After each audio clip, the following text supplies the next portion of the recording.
Plišani medved. Plišani medved, kao što svi znamo, veoma je mirna i simpatična životinja. Srodan je velikom mrkom medvedu koji živi po šumama i slikovnicama. Ipak, postoji nekoliko stvari koje ga razlikuju od mrkih, sivih, zelenih, narandžastih i drugih medveda. Prvo, koža mu nije od kože, nego od pliša.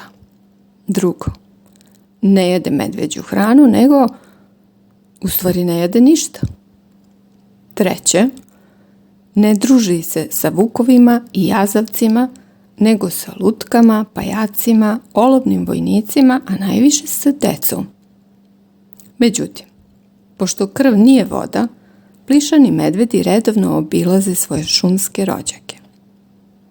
Skoro svake noći, najčešće subotom uveče, u svakoj šumi se mogu vidjeti plišani medvedi kako sede na proplanku sa svojim velikim mrkim stričevima, tetkama, zetovima i pašenozima i pričaju im novosti iz grada ili igraju društvene igre Ne ljuti se medvede.